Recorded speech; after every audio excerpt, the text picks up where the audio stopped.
she needed a slightly different from what they are. We talk, she names are paranormal.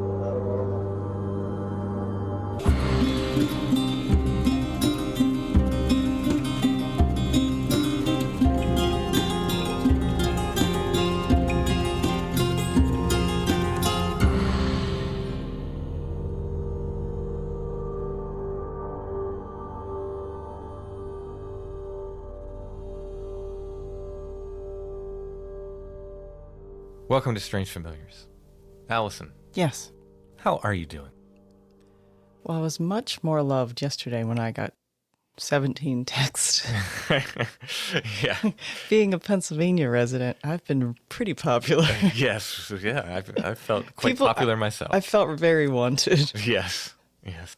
I've been ghosted now. Yeah. The people that were texting me don't care about me anymore. They don't care. They've gotten what they wanted. Yeah. Or maybe they didn't. I don't know. You know, depending on whatever. But yeah. No, I got one follow-up text today.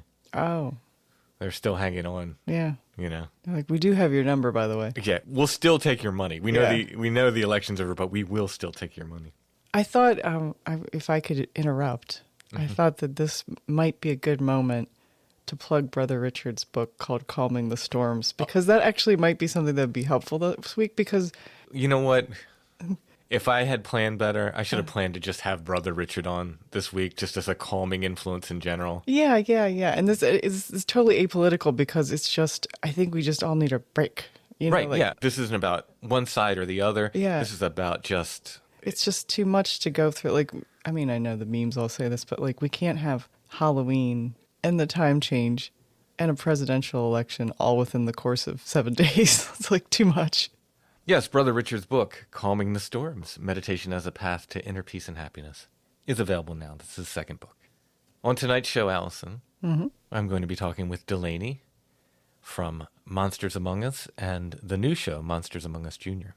And she's here mostly to talk about Monsters Among Us Jr., where they talk to youngins Oh, that's adorable. about their paranormal encounters. And she brought Little friends along. Yeah, brought some of the calls with her. So we'll get to hear some of what they do over there at Monsters Among Us Jr. I love it because kids have a real purity. So if a kid has a story, it's usually because they're very invested in telling something that happened to them. Yeah, it's interesting. We talk about how their format is people call in and leave messages. So there's no follow-up questions Yeah. with the witnesses or anything.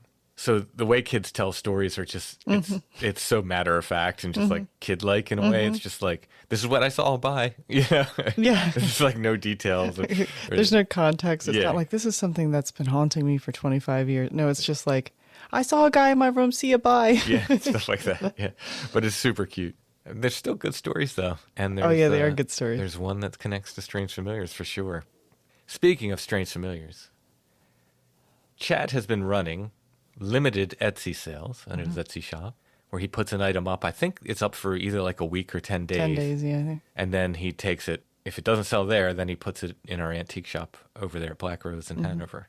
He's been doing well with them, but he wanted me to mention it to everybody, draw everybody's attention to it.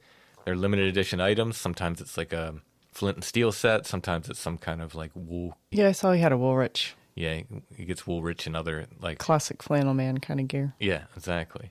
So Chad's Etsy shop is Ruck Rabbit Outdoors, but there's links in the show notes to his Etsy shop as well. So go ahead and check that out for some limited items from Chad, who will be back.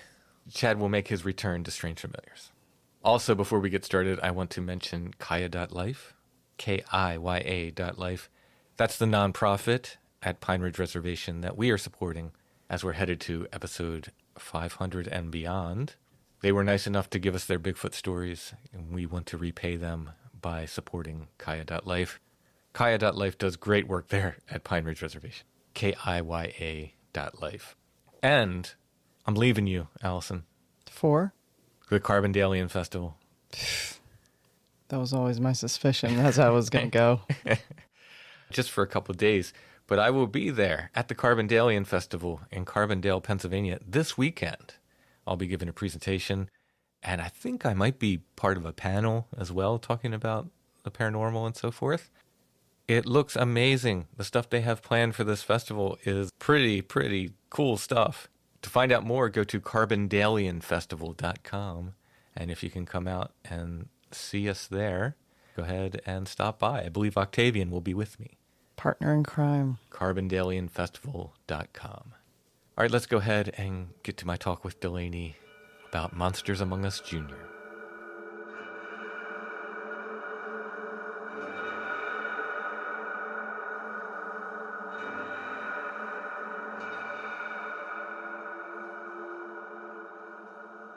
Delaney, welcome back to Strange Familiars. How are you doing? I'm doing well. How are you doing, Tam? I'm doing all right. So, as this will be on the main show, and you were really only on the one patron show so far back, patrons might not even remember you, but you were on a patron episode. You did some fantastic research for us, and now you're researching for Monsters Among Us. That's how it all works. Yeah. Tell you what, he's got a fantastic researcher in you. So, oh, thank you. More praise. More praise. Super impressed with. It was the Hamlin episode, right? That you did. Mm-hmm. Yeah. Yeah. So for patrons, I was doing, and still will, I plan on doing more, doing these supernatural ballads where we take the traditional ballads and pull out the supernatural elements and talk about them. For people who aren't patrons, you can go ahead and become a patron. You can listen to those shows. But one of them was Tamlin. It's a sort of a fairy story about a boy that gets kidnapped by the Queen of the Fairies. And Delaney helped do the research on that and got some stuff. I did not think some of the things you found were findable, so I was super impressed. I love falling down a rabbit hole, and so that was the perfect excuse to do just that. You are, in a way, a professional researcher, I suppose. I guess so. I mean, that's part of my job as a folklorist, is to do research and conduct field work and do all of those things, and that's part of it. Now, you are a folklorist not just by desire or self-proclamation like me, but you actually have some schooling behind it, right? I do, yeah.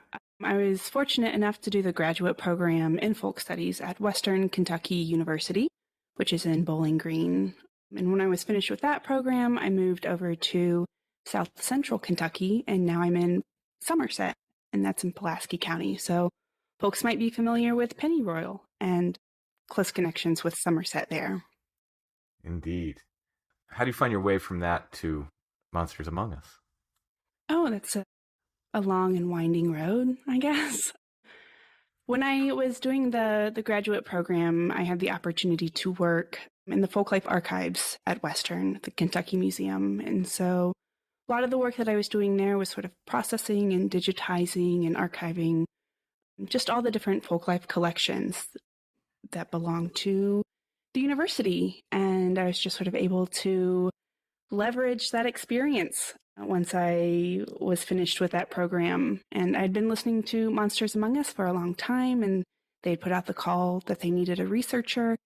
And I threw my hat in the ring and was fortunate enough to get the position. So I've been working with Derek for about a year and a half at this point. I started in season 15, and now we are on season 18. So things go pretty quickly over there. The seasons thing is a great idea, and I wish I would have done that. You know, it's sort of stuff that is far beyond me. I just do the research, right? Like I listen to the calls and he tells me which ones we're going to do, and I do the research end of it and can send those notes back over to him.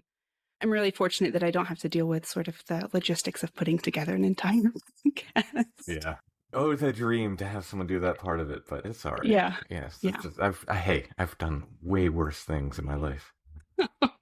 Yeah, and so I was just going to, I guess, talk a little bit about what I do for the podcast, if that's okay. Yeah, absolutely. Absolutely. Yeah, I'm not quite sure if some folks might not be familiar with the format, but it's essentially people call into a hotline that we have set up, and they share their own personal paranormal experiences. I am in charge of listening to those hotline calls as they come in. And in the past year, so I started doing this, rolling these calls back in November of 2023. So a year later, and today I finally crossed the 1,700 phone. I've done 1,700 phone calls, right? Wow. Listened to 1,700 calls in the last year.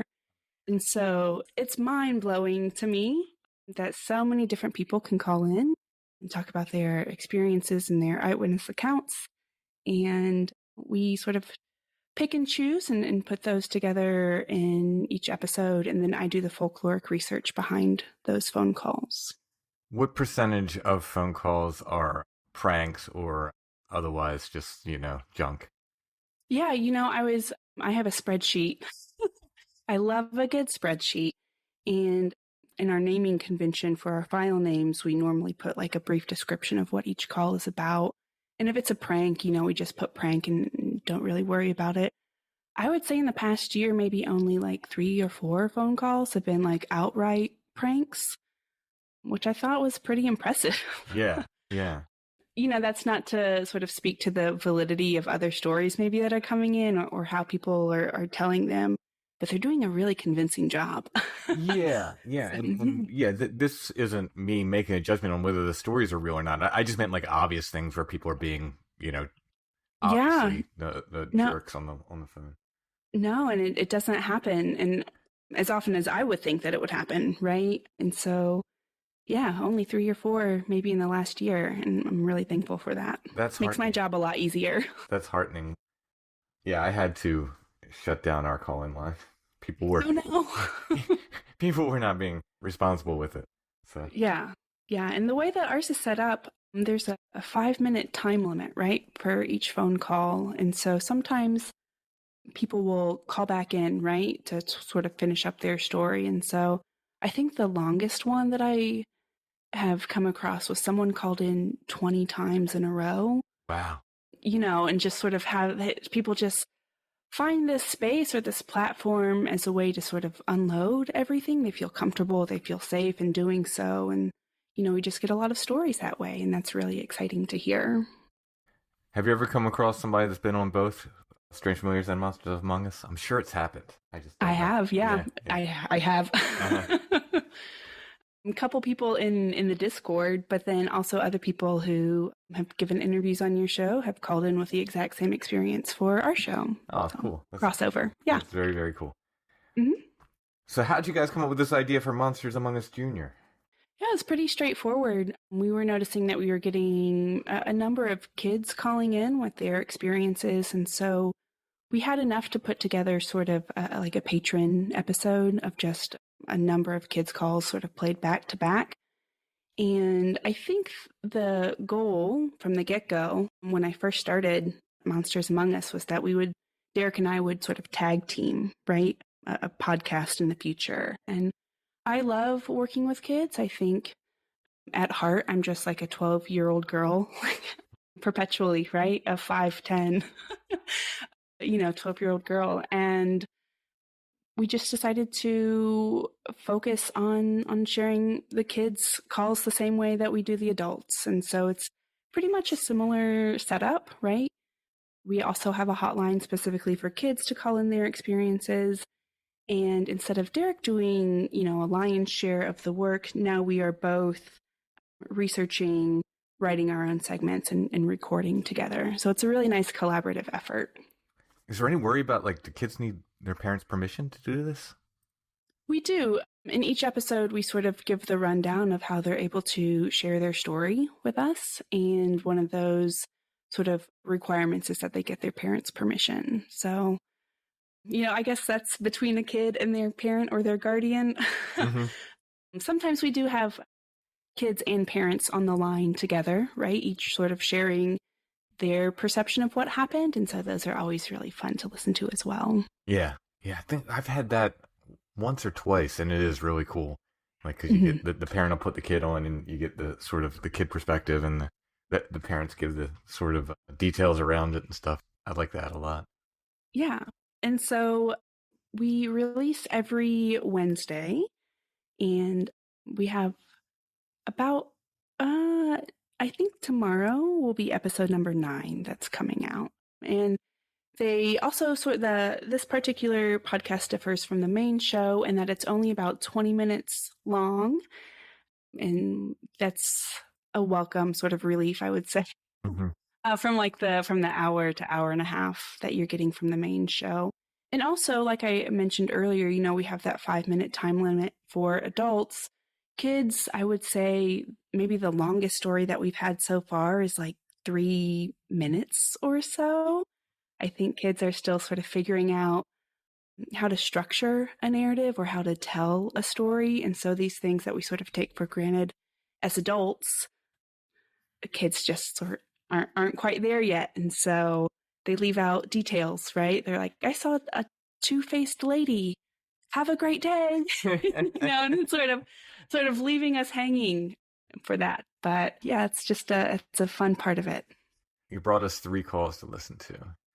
I did, yeah. Which one should we go to first? You know what? The very first one, it's called, I think, Big White and Little White. And I have such a soft spot in my heart for this phone call. I think it's one of the first ones that I processed as a kid, like for our kids show.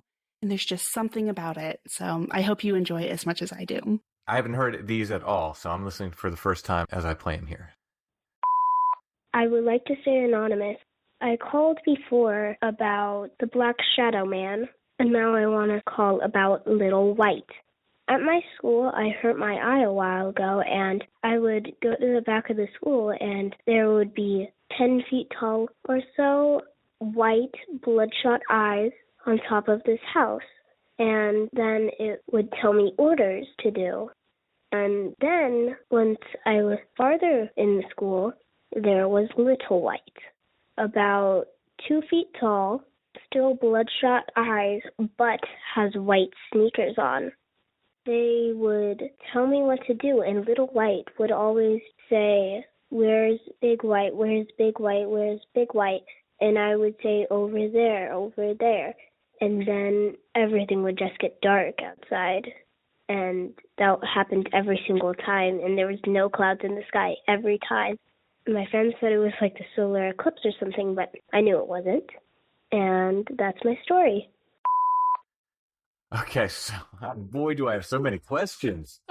Right, yeah. Well, let me at this kid. I need follow-ups. Wow. So this person I called him previously was a shadow person story, it sounds like. Mm-hmm. Right. And I didn't have access to that story, so I'm not quite sure what they're referencing to. Okay. So this was the first time I think that I had encountered this caller. And this was featured on our first episode that we had. And I think I said the same thing as you. I have so many questions about what this person saw. Yeah. And what are they being told to do? What are they being told to do? Like, are these giant bloodshot eyes like on top of a haunted house? Were they creatures with bloodshot eyes? Like, I don't understand. Yeah. So yeah. I'm curious, I guess, about your other impressions that you have about that phone call as well. Well, the fact that they're seeing shadow people as well, and then we have these bloodshot eyes, and like my mind, so I was like, they're 10-foot tall bloodshot eyes, and I thought, oh, maybe they're talking about a white shadow person kind of thing, that just happens to have bloodshot eyes. So that's my read on it, because shadows people were mentioned, right, as well. But yeah, what are they telling them to do? And I love the inclusion of the detail about white sneakers, that the Little White was wearing white sneakers. Like, it was just so important that this person had to share that tiny detail. Yeah. Yeah. And have you told your parents about this? Are your teachers aware of Little White and Big White? Oh, there are too many questions here.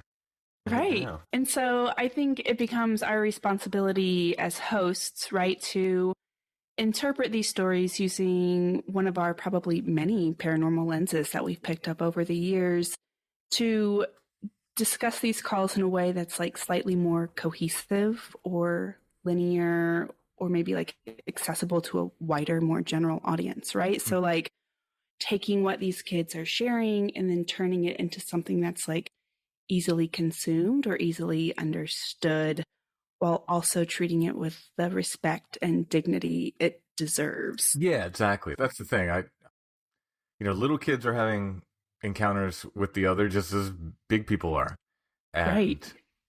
Just because their vocabulary is different and the way they tell stories is different doesn't mean it should be taken as less than, or dismissed in any way. So yeah, absolutely. And I think one of the things when I've spoken with people about the fact that I'm part of hosting this podcast, I think the first thing for maybe people who aren't in like the field of high strangeness or paranormal or supernatural, their first sort of reaction is like, oh, these kids have overly active imaginations, right? Or they saw that on television, or they saw that on a YouTube video. And like you had mentioned, Tim, I think what really might be happening is kids don't have, again, the language to describe what they witnessed. And so they are pulling from like pop culture or mass media iconography that already exists. Mm-hmm. And so I think, adults are doing the same thing, right? Absolutely. Like when we talk about how Bigfoot cloaks like the Predator, or how the thin, hairless humanoid looks like Gollum, right? And so I've heard people even on your show like reference video games, for things that they've seen. And so obviously there's nothing wrong with that, right? These are like visual mediums that we are encountering on a daily basis and so ingrained into our culture. So I guess it just only makes sense that we would borrow those descriptions, and it doesn't invalidate those experiences at all. What were your conclusions, or your thoughts, rather? It's hard to conclude anything, but what were your thoughts regarding this call?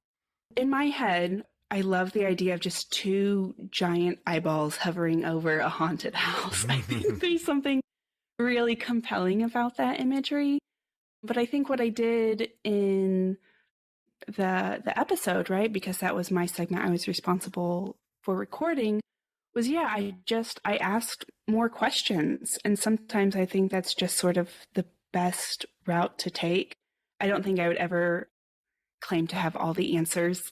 And so maybe leading, or like, again, asking larger questions or continuing to facilitate that conversation is just something that I feel comfortable doing. And so that's what I did. There is an idea, and it's come up quite a few times recently on and off the show for me, that children are in a way more open to this stuff, and that people tend to close down as they get older. What are your feelings on that?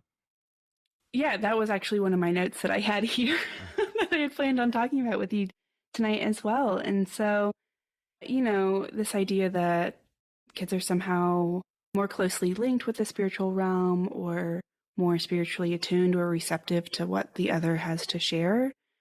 I really do sort of buy into the suggestion maybe that they haven't been clouded by the cynicism of adulthood. And so I think that openness just really creates an atmosphere that's conducive to otherworldly encounters or insights. And I think if we are actively working to create a public platform for kids to be able to share their stories, again, being cognizant of making like a concerted effort to be careful about not dismissing these events outright, And so they might not know how to best qualify or quantify their experiences, but that's what we're there for. And we can help them, right, in that journey. Yeah. Did you ever have any experiences with the other when you were a child? You're really just, can you see my notes? Are you just, this are the same questions that I had planned on asking you? Yeah, I can think of one in particular after my grandfather passed away, of being asleep on the couch in our living room and waking up and looking down the hallway and seeing him walk into my parents' bedroom. And that was just, it wasn't anything that was scary, obviously. It was very comforting. And I've just sort of carried that around with me. I don't have to prove it. I don't have to sort of convince or try really hard to convince other people that happened. It's just something that is experiential and it means something to me. And I think there's value in that. But what about you? So have you sort of like had any, I guess, experiences come back to you since you've been doing Strange Familiars, like getting to work in these spaces and, that reminds me of a time when... Yeah. So there's a recurring dream I had, and I don't care. It was less than 10 times. I'm guessing I probably had it around 5 or 6 times, I think it was probably from the ages of, I don't know, 6 to 8 in there, maybe 6 to 10. And I would wake up and I would hear these voices in the house and in the farmhouse. I would hear them downstairs. And this is before my parents were up. This is before anyone was up. I could tell when my parents were up. I could hear my mom making breakfast and my dad was a very boisterous, loud fella. So you'd definitely be hearing him. He made no effort to be quiet, when he was up. The rest of us should be up, You were lazy if you weren't up with Dad. So there was no effort to be quiet on his part. So this wasn't my parents, and it was a full house full of people. I'm the youngest of 6 kids, but this wasn't my brothers or my sister. It was voices I heard downstairs, and I was terrified. And I remember distinctively thinking there were 3 voices, and thinking I can't make noise, because if I make noise, they're going to hear me. Now, what they would have done if they heard me, I don't know. But I remember thinking they can't know I'm awake. And I could not tell what they were saying. It sounded like they were speaking another language. But it was very frightening. And I consider this a dream until I started doing the show, and I finally started talking about the quote-unquote alien abduction stuff. And then I began to sort of connect it with that, because the feeling was very similar, that feeling of fear and of just, I wasn't paralyzed as a kid. I definitely could move around, but I wasn't doing much moving, I'll tell you that, because I was just really trying to be quiet. I would try to listen to what they were saying, try to figure out what they were saying. The conclusion I came to as a child, and this is because my mom, for some reason, there was very few restrictions on what I could read. And there was a encyclopedia series called Man, Myth, and Magic that I could get from the local library. It's a very tiny local library, but they had this Man, Myth, and Magic encyclopedia, which was not for kids that age, but I would get it and I would read it, and there was something in there about the witches' Sabbath. And at the time, I had decided there were 3 witches downstairs, and they were having a Sabbath for some reason. It's because I had read about it in that encyclopedia. So that's the one that came back. That's the one I looked back on after Strange Familiars and went, maybe something weirder was going on there than just a recurring dream. And I say recurring dream because it just recurred. I really was awake. I mean, I would sit there awake until I would hear someone else up, and then, I would get up, or sometimes I'd fall back asleep. But I really believe I was awake and hearing these things. Did you feel like you could bring this experience to the rest of your family? Were you encouraged to sort of talk about these things, or did you feel like you had to keep it to yourself? No.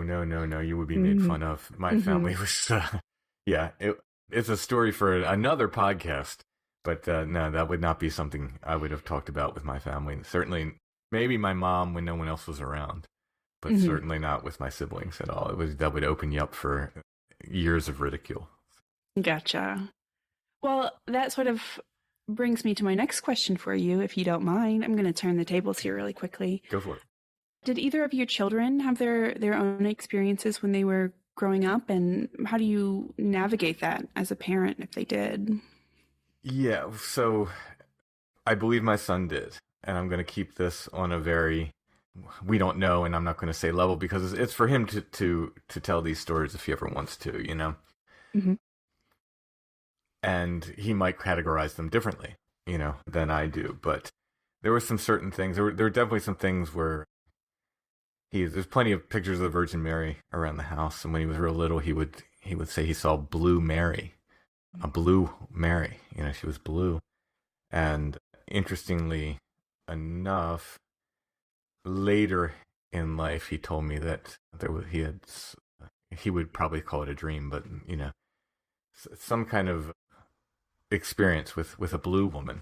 And I said, do you remember when you were little, you said you'd see Blue Mary? He's like, I have no recollection of that, because he was just a real little guy. Mm-hmm. There's a funny story involving Allison, in that I had a T-shirt and I had a design of cassettes all over the shirt, just different cassette tapes. I did a graphic design. And one day I was at work, this is pre-podcast years, and my son, again, real little guy, 3 years old or something, he pointed and said, hey, Daddy's over there. And Allison's like, no, he's not, he's at work. And he was insistent that I was standing over there and that I was wearing that shirt with the cassettes on it. And ever since then, Allison has not allowed me to wear that shirt. I still have the shirt, but she won't allow me to wear it. I forgot to. I was going to bring it to Indiana with me, and I was going to send her a photo of me wearing the shirt, getting ready to go in the cave. And I forgot to do that.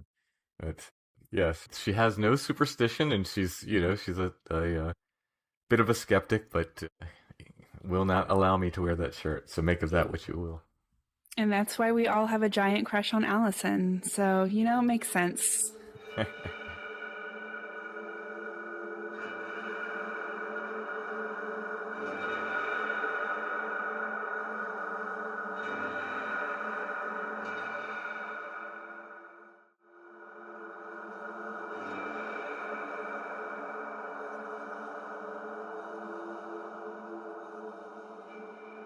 Do you think if there's an element of, we often talk about like co-creation and the imaginal element of this stuff, kids are really creative, Mm-hmm.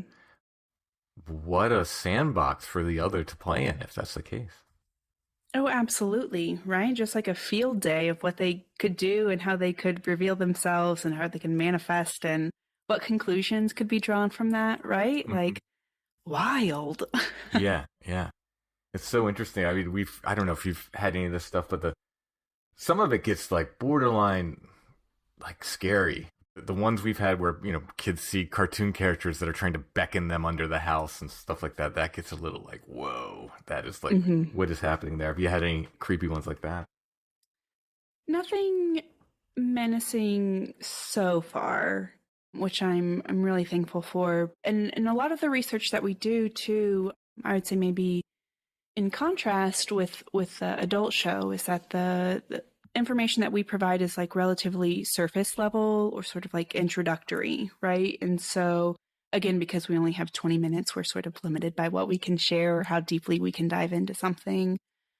But I do think it's a really great sort of jumping off point for conversations or topics of interest that they might not have come across before or might be interested in sort of researching further on their own. And so, yeah, I guess I've never really thought about it in a sandbox context before, but I could very easily see how a giant swath of the population, right, probably could be experiencing things and we'll never know.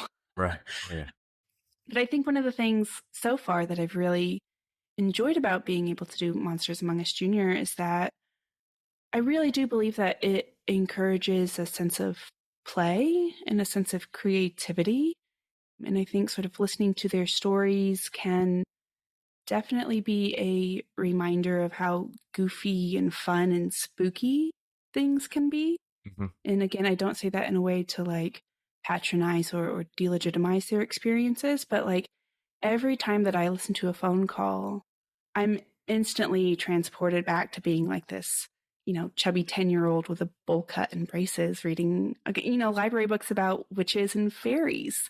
And so to me, it feels very fresh and inviting and earnest. And I just feel very proud that I get to be a part of this process for young children, right? And, the earlier that we can address the spookiness or the weirdness, the earlier that we can maybe feel confident in telling our own stories, the easier it becomes, I think, to remove the stigma and the shame and the confusion that surrounds these types of conversations. Do you offer advice to the young ones as regards to the other? Just in general or specifically on the show? On the show, these are kids calling in with their experiences. Do you offer advice for kids out there who might have their own experiences? One of the things that I like to say is just like keep your eyes open, right, to these things, and always just like please share your experiences with us, or continue to do research with like a trusted adult or guardian, right? Like sort of start them early and being comfortable and sort of finding out this information on their own and being able to apply it to the stories that they hear from their friends or the stories that they hear from their family members, right? And just being sort of armed to the teeth with information. Like that's my whole thing as a folklorist and as a researcher. I love contextualization. I love drawing connections and then making sure that I can reveal those connections in a way that's engaging and accessible. And so I don't know, hopefully that comes across in each episode. Maybe those are like really lofty goals, but man, I love doing this work. And I don't know, I think not to like pat myself on the back or have some sort of like inflated sense of ego, but I do really think it's important to create these platforms and create these spaces, especially for younger people who have experiences like these. But you're not dropping warnings at the end of episodes like, hey, kids, don't follow the lights. You know what? Maybe I should really start introducing some Appalachian folklore into each episode. I'm called the MAU Meemaw, and so I really, really try to lean into that. So maybe giving folksy advice is something I should do. I'm going to make a note of that. It wouldn't be a bad idea. Wouldn't be like just drop some of that, at the end of an episode or something like, hey, kids, see those weird lights in the woods? Don't follow them. Yeah, it's just really practical advice. Yeah. I talk about, French braiding Bigfoot's hair and making friendship bracelets with the Jersey Devil. So I can definitely talk about the lights. All right. What's the next call we should hear here? There is one about like a man made of lights. All right. This is from Maverick. Mm-hmm. Hi, I'm Maverick from Hawaii. I was just calling to share a story about something that happened to me a little while ago. It was nighttime. It was like in the middle of the night, and I woke up on the other side of my bed, and I looked into my bathroom, and I saw these little lights in the shape of a man. The weird thing about it is the lights weren't glowing or anything. It's just bright, but not really bright. It scared me kind of bad, just seeing it standing there looking into my bathroom mirror. So I closed my eyes and tried to go back to sleep because that scared me a lot. Yeah, that's my story. I hope it comes in handy for your podcast. I really love it. Keep it going. Bye. Wow, the enthusiasm and the little I hope you like it. That's so sweet. It's very nice. Yeah. So that super interesting and completely believable in terms of like other things people have seen upon waking up. Mm-hmm. But he said he was frightened. So do you address that at all? Do you address the frightening aspects with kids, I guess I haven't done that at this point, and that's a really good reminder that maybe I should be doing that in the future. Again, this was another phone call, I think, where I asked some more questions, right? Like, how big were the lights, or what color were they, right? Sort of what impression, did you get? But then I was able to sort of link in another experience that was found, someone shared on the internet of someone who had a similar experience. They also saw someone in the bathroom that was made of lights like this. And so it's just really nice to have that sort of confirmation, right? Yeah. Well, again, the follow-up questions would be so helpful. Like, were you scared just because it was something that shouldn't, normally be in your bathroom? Or were you scared? Did you get another another feeling? Did you have another reason to be scared of this? That would be one of the follow-up questions I'd ask them. I think another point that I was able to make with this phone call too is something that you've brought up on your show multiple times, is that after he witnessed this, he closed his eyes and went back to sleep. Yeah, that's just another sort of tie-in, right, of a pattern that you're seeing in cases like this. And so that was just really nice to have in my back pocket. So strange familiars, right? Came in handy. Love it. That's the drumbeat that's been going on for a while now. Yeah, and it makes me wonder, how many experiences do people have as kids where they did roll over and go back to sleep and just assign that as a dream, as they get older and look back on it. Oh, it's just a dream. Right. Like I see my thing with the 3 witches, quote unquote witches. I called that a recurring dream for years and years and years, basically until I was well into strange familiars and looking back at things and went, oh, man, there's something there maybe. Yeah. People made of lights. All right, For my I'm next excited one? to get to this next one. I know. I was like really hoping that the title wouldn't give it away, but it's there. You've seen it, but I'm really excited for you to listen to it. All right, this is Annabelle. Hi, Derek. This is Annabelle from Canada calling again. It's July 24th, 2024, and I was recently listening to episode 6 or 7 of season 17.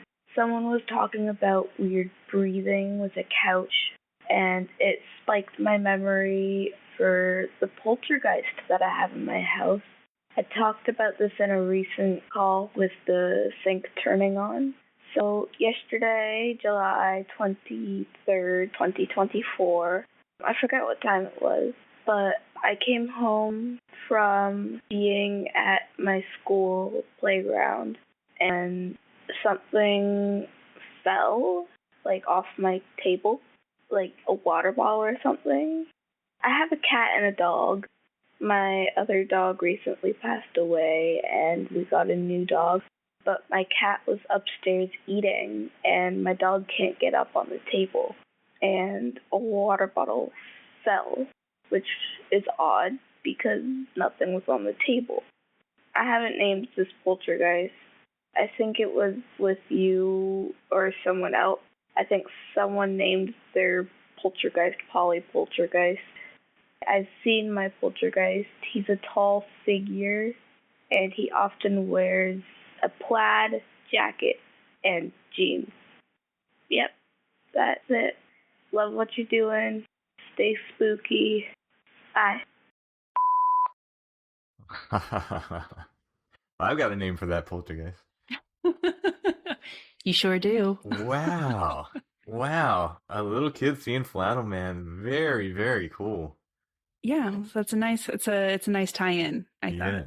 And I'm pretty sure that Derek was the one who was responsible for that, and we all have you to thank, Tim, right, for Flannel Man. Well, no. It was around before me. I started talking about it a lot. Sure. But John Keel talked about it long before I did. But yeah, I've just been poking at it with a stick for a while. So, wow. That is so interesting. So obviously Annabelle maybe did not know of these recurring Flannel Man things. Right. And that's always sort of, again, another sort of entry level into things that people might not be aware of, or sort of subjects that already exist and are being talked about. And this is a really great platform, again, to share those. So yeah, super neat. Would you guys come to any conclusions on the Plaid? Oh. Like just wholesale? I have to go back and listen. I'm really, really bad. Maybe I shouldn't admit this. The sound of my own voice makes me cringe. And so I record my segments and I send them off. And I think, that's sort of the end of it. And maybe I'll be a better podcast host from here on out. And so I'm curious then about what Derek was able to share for that one in particular. But yeah, I'm sure he connected it to. And I think I'm pretty sure I've been on Monsters Among Us at least once, maybe twice, talking about Flannel Man. Talking about that, yeah. So it's like I said, it's a natural sort of tie-in, crossover. Yeah, for sure. Super interesting. Super interesting. Any kids bring any monster stories? Yeah, we get a number of like Dogman and Bigfoot stories that are always sort of interesting to listen to and see sort of how they parallel. We have a lot of secondhand stories that kids call in about their parents, maybe, and they get really excited about being able to share those. So that's part of it as well. Yeah, we try to hit all like UFO, a creature feature, a ghost on most of our episodes. And so try to get a nice buffet of calls. Heck yeah. Yeah. Yeah. Is Monsters Among Us Junior, is that going to be seasonal as well? You know what? I think this one is just, we're going to see how long it can go. Hopefully, we're starting to get an influx of calls, which is really exciting, right? So it's starting to take off in that sense. But I think we just do it episode by episode, no seasons at this point. We'll just see what number it gets to. We'll take a nod from you, right? And not do seasons and see how it works out for us. Yeah. I should have, At least when I started the Flowered Path, which is on hold right now, but I should have just done seasons with that. And I think somebody said, "Why don't you do seasons with that one?" And I was like, "Nah, I'll just do it, as I do them." And the season thing is probably more appropriate for the Flowered Path. It'll probably work for that. You have presented at Strange Realities in the past. Mm-hmm. And that's right. You did a fascinating presentation on a worm servitor. I mean, when you say it like that, a worm servitor, golly, it gives a certain impression of me too.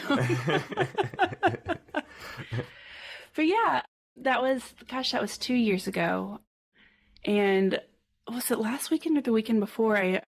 Adam Sane actually came to Somerset for our Cumberland Cryptid Con that we have here. And so we were able to hang out and talk about the upcoming Strange Realities conference in just a few weeks.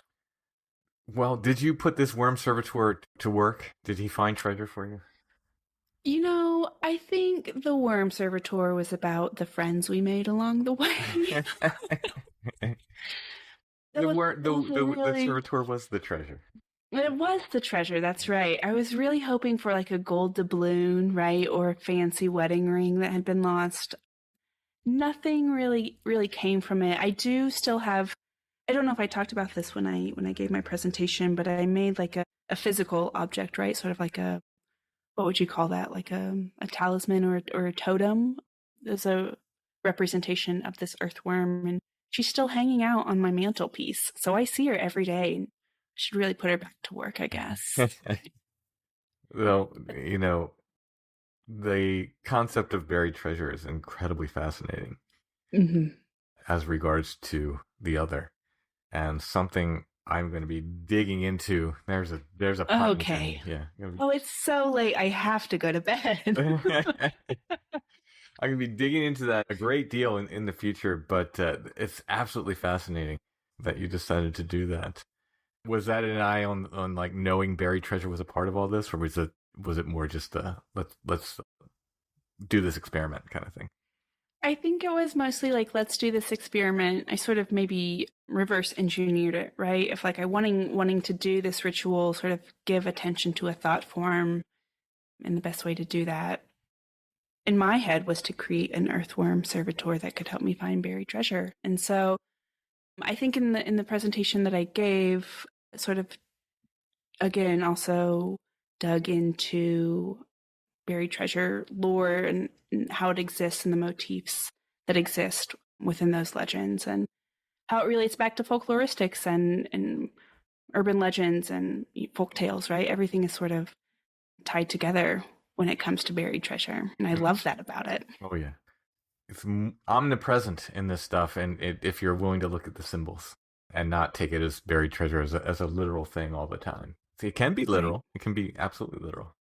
But if you expand the idea of what treasure can be, you will find it omnipresent amongst this stuff. Are these some of your takeaways from your recent trip to Indiana, Tim? Well, yeah, right. The witches were digging, or witches be digging.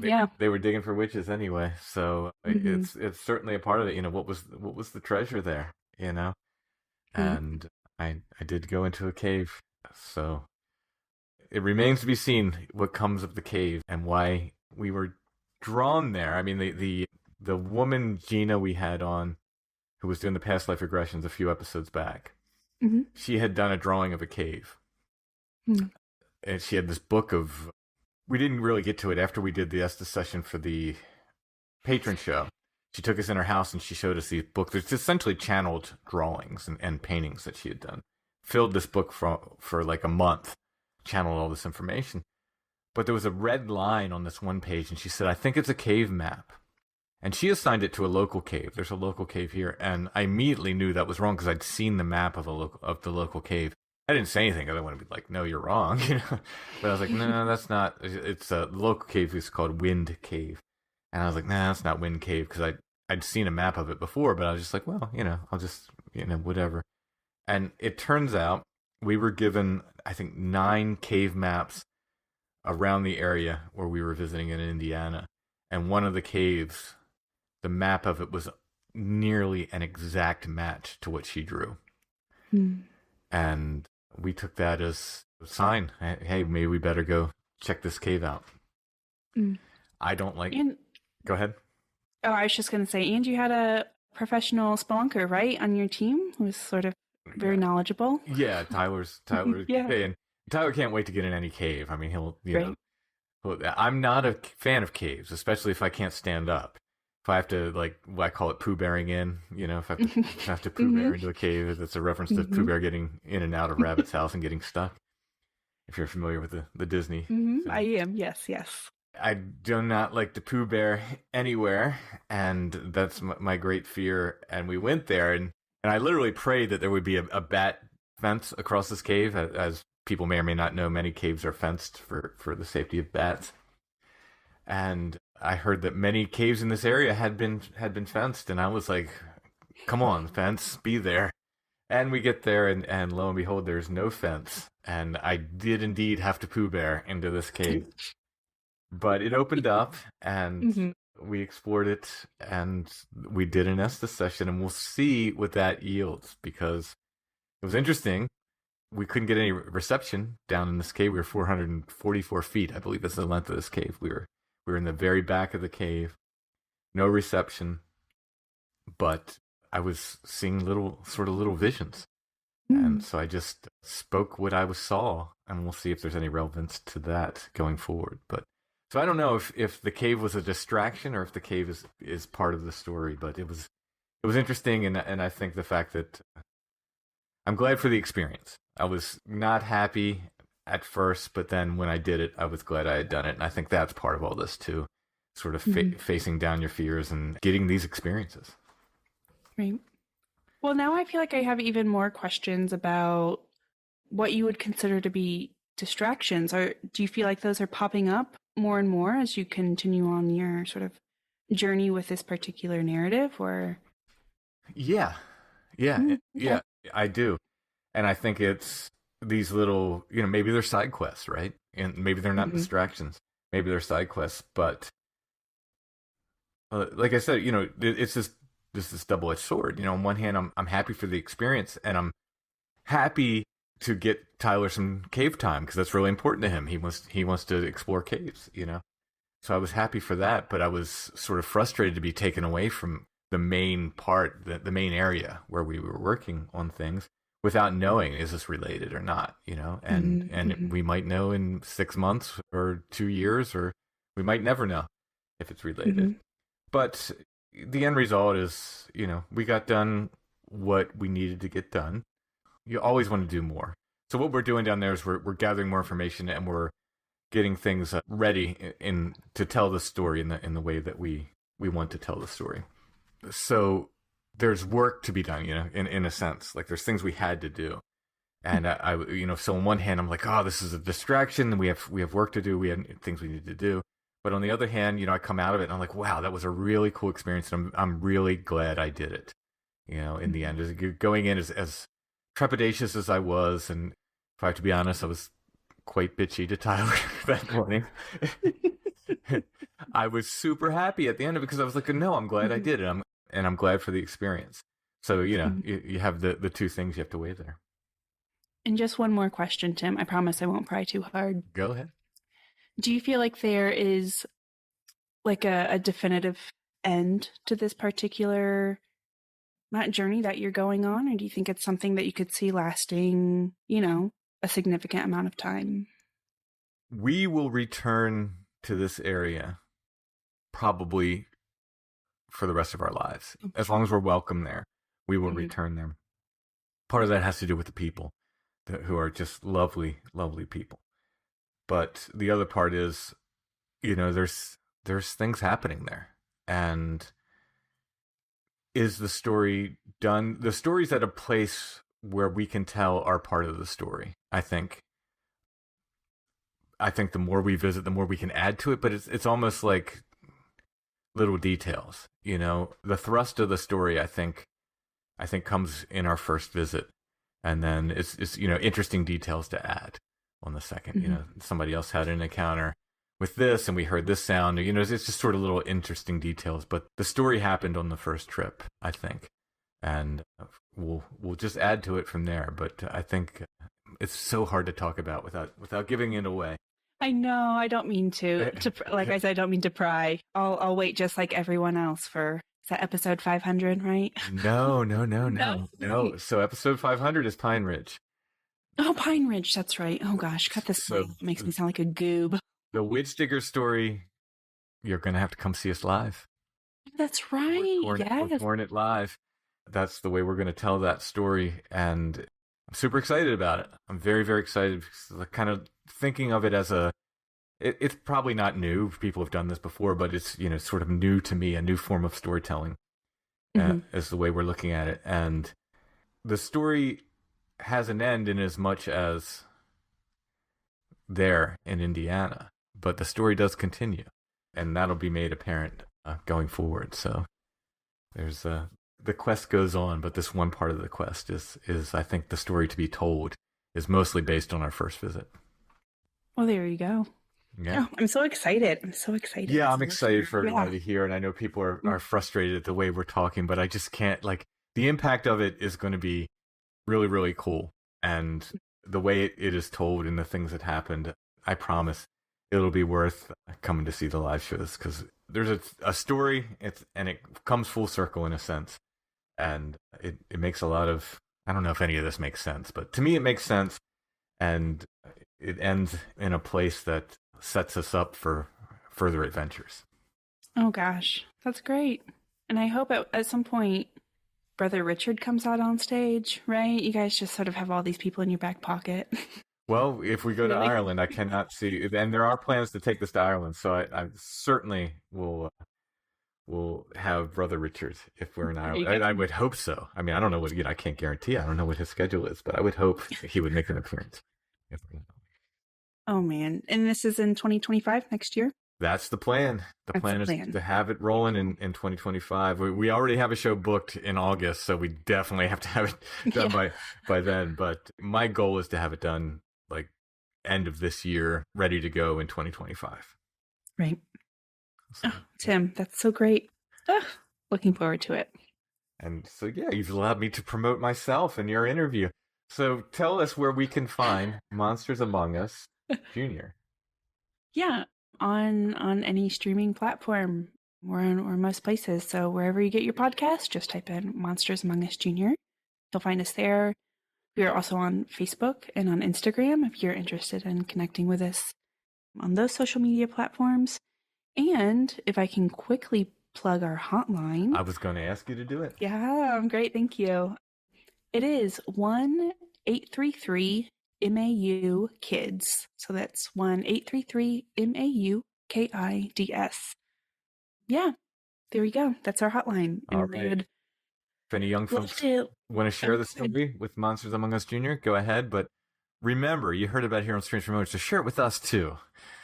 Yeah, right. It's all, more love. Oh, absolutely. Absolutely. I love Monsters Among Us. I love that we're in this journey together, in a sense.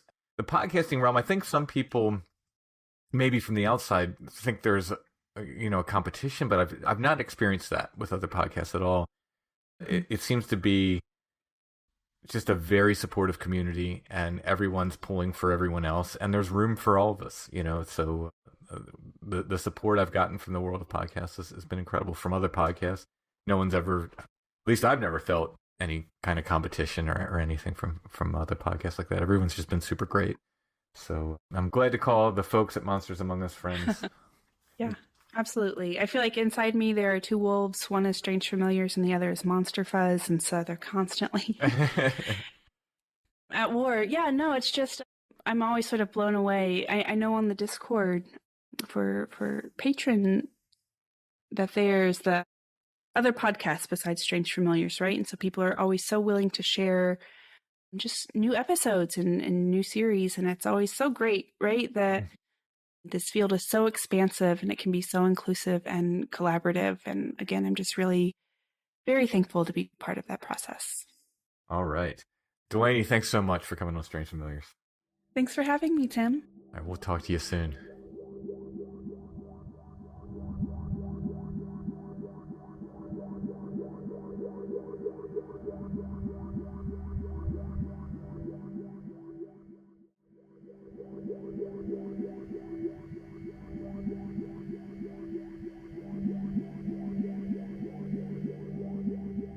Strange Familiars is brought to you by our patrons. We could not make Strange Familiars without our patrons and their help.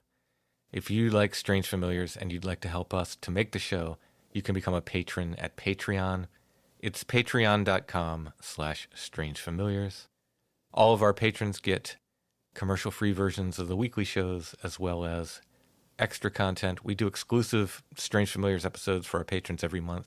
We guarantee one. Sometimes we do more. We did 2 in October. To check out all the options, go to patreon.com/strangefamiliars. There's also an option on Apple Podcasts. The program there is called Patron of the Strange, and Apple Podcast subscribers also get the commercial-free weekly episodes and the bonus episodes monthly.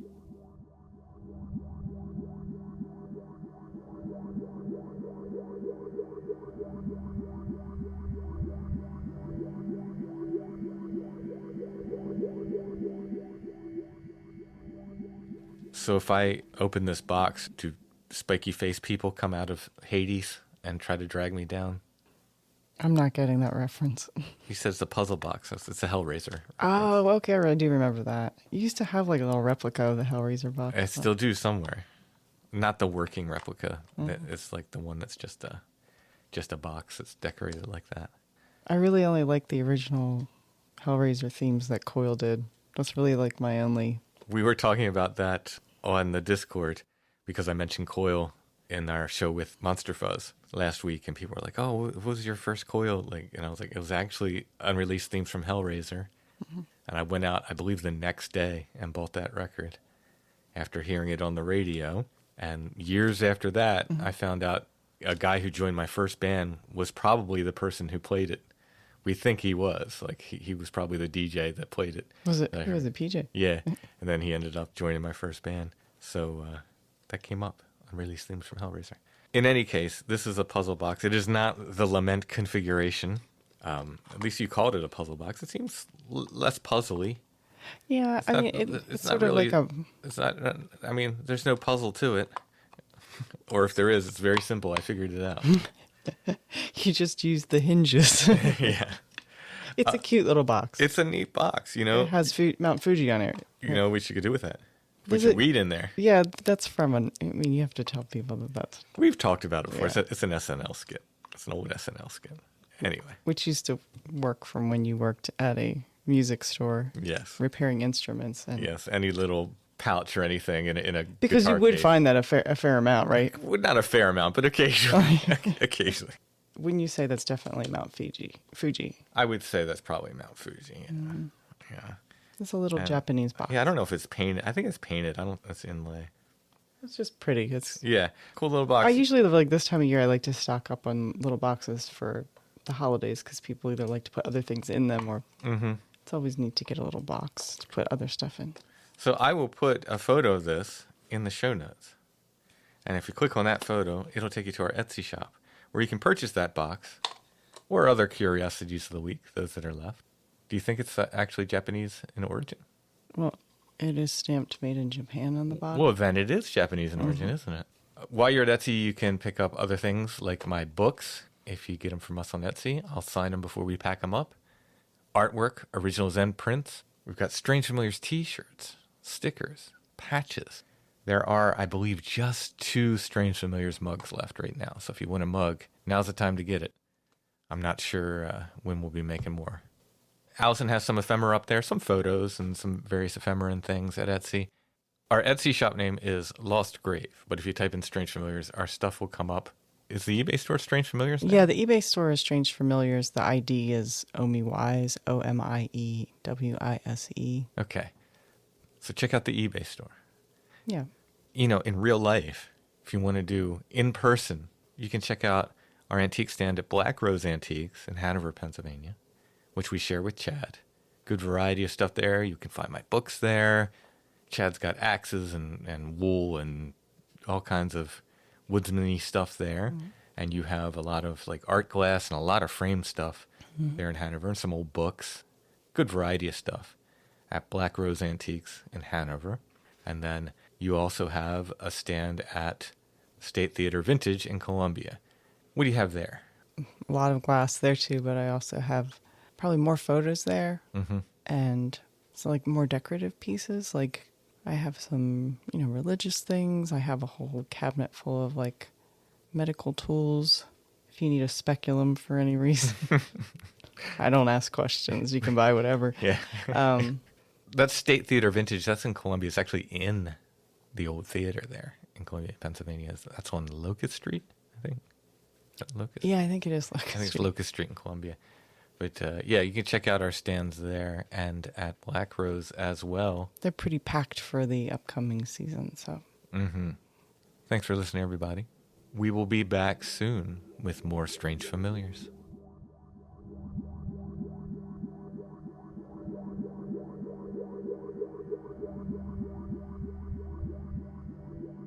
Strange Familiars is a production of Dark Holler Arts. Intro and background music is by Stone Breath. If you want to hear more or purchase music, you can go to stonebreath.bandcamp.com. We're on Instagram at Strange Familiars, one word, no underscore. Please give us a follow there. We are on Facebook, facebook.com/strangefamiliars, where you can also join the Strange Familiars gathering group. strangefamiliars.com/merch for all your Strange Familiars merch. And you can find us 24/7 at strangefamiliars.com. Since the dawn of civilization, a man has looked to the skies with the question, are we alone? For centuries, we've tried to explain the unexplainable and justify some of the world's greatest wonders. The Great Pyramids, Stonehenge, the incredible statues of Easter Island, sightings of UFOs all across the globe. And then one day in 1974, an unidentified flying object that reportedly fell from the sky Saturday night into the silt pond adjoining the Carbondale area high school football field and emitted a bright glow for 9 hours still remains as far as Carbondale police are concerned. several explanations were offered to the public, but the mystery grew and became woven into the culture of our great community. Area 51? Overrated. Roswell? Never heard of her. On November 9th, we celebrate the event that put Carbondale on the map. The first annual Carbondalian Festival will take place in downtown Carbondale and celebrate all things supernatural. Come and join us for an epic event unlike any you've ever seen. Awesome vendors, live music, special guests, and interactive activities for the whole family. Don't miss the opportunity to experience what's sure to be the first of many events showcasing our city's rich and colorful history. We'll see you there. Go to carbondalianfestival.com for more information.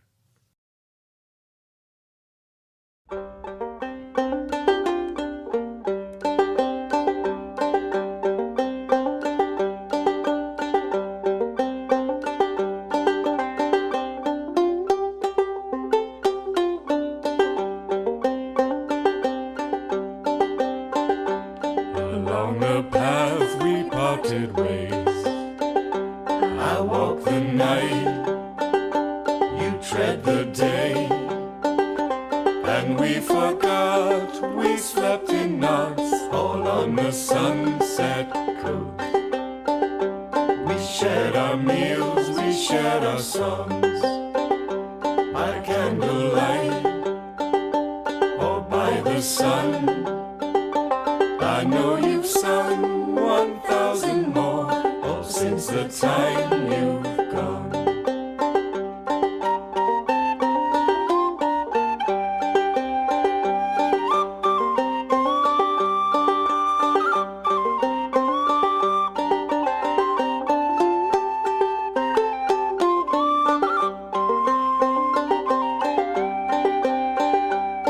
As every bird has taken wing, from branch to branch, from tree to tree, without a thought of cloud or thorn, as water over stone.